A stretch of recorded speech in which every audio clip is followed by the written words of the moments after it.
thematically related to what we've been talking about is the fight scenes. I don't really have all that much to say about them, just that they're so like I do as a director, I definitely find inspiration in how the fights are. It's like they're so, one of the things that annoys me so much is when you're like way too far away from a fight scene. And it's a thing that a lot of filmmakers would do this. What's his name does this? What's his name? The guy that did Gladiator and a million other things. I always forget his name for some reason. What's that director? Gladiator director? Yes. Ridley Scott. Thank you. Thank you. Ridley Scott, he often does that where he pulls back, and the idea is so you can see the full action, so you can see what all the characters are doing. I hate that so much. And this show does one of the things that I like, which is when you get close and it's messy, you don't necessarily see every single thing the person's doing, but instead you feel the adrenaline of the fight. Like you're right there in it. You're there with the characters. And I really appreciate how like it feels realistic. It's not always going to be perfect. You're never going to have a movie fight that's going to be exactly like a real fight or like a show, because it's not as interesting. Like you have to kind of exaggerate the movements a little bit to make it look more interesting. But like the functionality for the most part is, you know, it feels very realistic. And specifically given the fact that so many of the characters, of course, are women, and you have women that are fighting, I really appreciate how much they are also, like, you know, there's this really annoying sexist trope that happens where it's like, oh, we want to make our female characters cool and badass and they're gonna fight, but we got to protect them and don't let them actually get hurt. It's like they're fucking warriors. Do one or the other. Either let your women be on the battlefield or take them off. I hate that like in between. It's so annoying. And this doesn't do that, of course. It's just every single character is just on so many levels, and I'll come back to this more later. Like they're just characters. They're just treated like individual people, and like their whatever identity traits they happen to have do not affect who they are as people at all. So, you know, Vi from the very beginning, when she's, you know, a kid and gets into that fight with those other kids, like you see her getting punched, and like, because like you were saying, Doug, and when there's a fight, when there's war, there's always consequences. Yes. You have to always show that. Even if you win, even if you're the victor, you're still going to get hurt. Like that's what happens. And I just feel like on so many levels, the fights just work in this show. I guess to my personal preferences, the ways that I like to see fights shown. I couldn't agree more.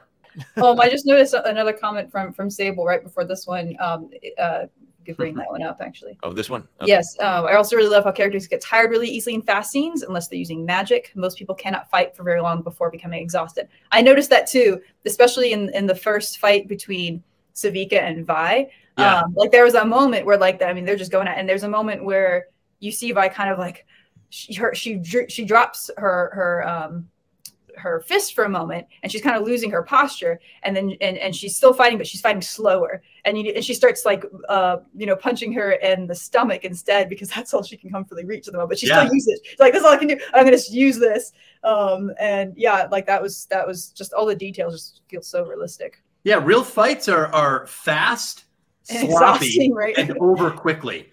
Yeah. So I agree with Brianna. I loved all the fights in this, and I never once doubted Vi's prowess as a fighter or any of the characters. And the only reason I'm even bothering to say that is because there's so many movies that I do get irritated.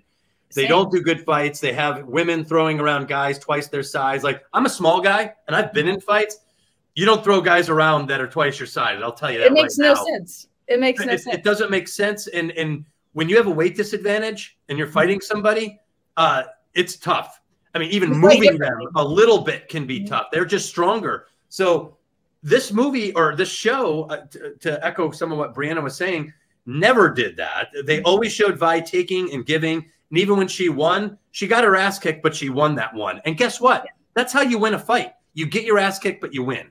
And you'll know the only times when she's actually like literally fighting people bigger than her, that's like, that would never happen. It's because she has magic to help her in those moments. Right. Like there's like, that would not be possible if it weren't for her, you know, her assistance that she has. But she's a good fighter. And I think Brianna, you said it too. You feel the fights in this show. Right. Like when she gets hit in the face, you're like, ooh, that hurts. When she grabs some guy around the midsection to that impact from that tackle, you feel it. Like all the sound. And there's like 3 camera reasons for that I can think of off the top of my head. 1, it's like I was saying, you're closer. 2, it's like, you know, sometimes you have Dutch angles and whatnot. Like you're not always, it's that adds to the chaoticness of it. And then of course the quick cuts. And so all those things combined, it feels the way it feels when you're doing something that is so fast paced and adrenaline fueled. Yeah. Yeah. Well, but also, and this is a big thing that I pay attention to, and very few movies get it right, and even fewer animated shows, the functionality of the battle. Like, I could follow what's happening in Arcane.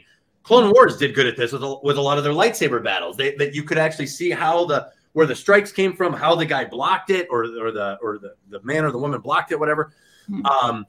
Arcane's just like that. They're fully functional fights. Like when someone gets punched, they go through a window. Now they're bleeding. You know, now it's like you said, and then they get up with more difficulty. Yeah, or there's that one scene. I think Savika and Vi are fighting. Savika sits back on the bar for a second, and they both are like, they both take a break. I'm like, there you go. That's a fight. They're fighting each other. Right. Yeah. Yeah, and Vander was the opening scene is Vander beating the hell out of I think an enforcer on that bridge, but it's very violent, these fights. And I think much to the compliment of the show. Yes. And then another thing you'll note, I love the way that they rotate the camera and follow Vi down when Zvika picks her up and her shimmer arm. Yeah, that's a oh yeah. Yeah, because then you're keeping it with Vi's perspective, right? Yes, that's another thing to make you feel with her. Yeah, they do some great camera angles. There's even that. I think there's even that one shot where they throw and the camera like rolls with you on the ground for a second, and it's like, oh my god, you're completely disoriented. Another thing to note on the showing women fighters is that you'll notice that when you have this long extended fight between with Vi, literally just a fist fight with someone, like I was saying, the only time she's doing it with people that are genuinely bigger than her, she has magic to help her. And then when she's doing it just with her fist, it's another woman who is actually a bit bigger than her, but it's still like it's a believable match.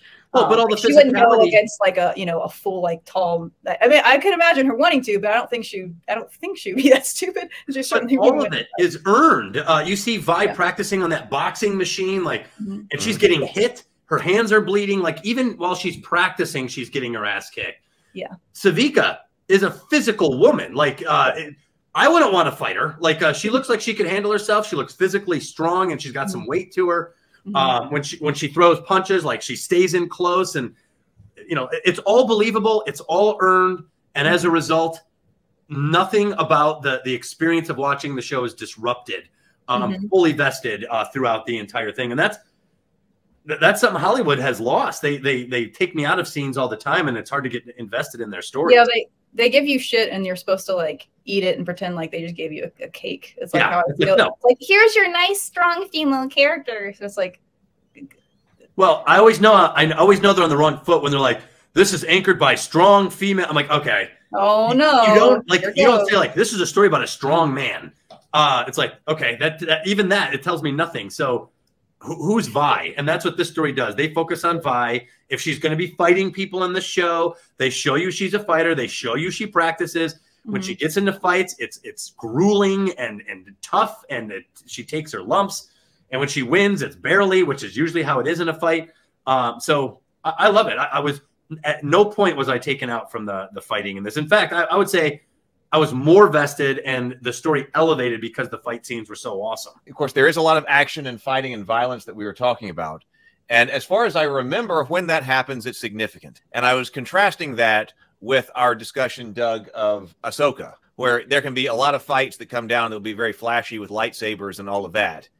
But there's no result of that fight. I mean, everything at the end of the fight's the same as it was before the fight. Nothing really changed as a result of it. It was just some flashy lightsaber stuff for you to enjoy. Right. That's not the case in this. Yes. All the fights move things forward. Yes. The fights always move something forward. Right. In the warrior trope, when combat is present, in all my old notes, I talk about the way you're going to stylize combat. And it's important because your combat is, in essence, a form of resolution between conflicting forces. And like, so Star Wars has the lightsabers. That's very stylized combat. It's unforgettable. It's archetypal. It's beautiful. We all want to do it ourselves. You know, the Matrix has the flying kung fu that they do, and you know, where they punch through walls and everything. That's stylized combat. Arcane has that. And if you're telling the story properly, if you're serious about a warrior trope, all combat has consequences. That's why in Star Wars you lose a hand, you know, you lost a leg, you know, or your legs are cut. Combat has consequences, and in my opinion, Arcane maintains the levity, or the importance, I mean, of combat in terms of resolution in its own stylized combat, which is really cool. That's a really good point.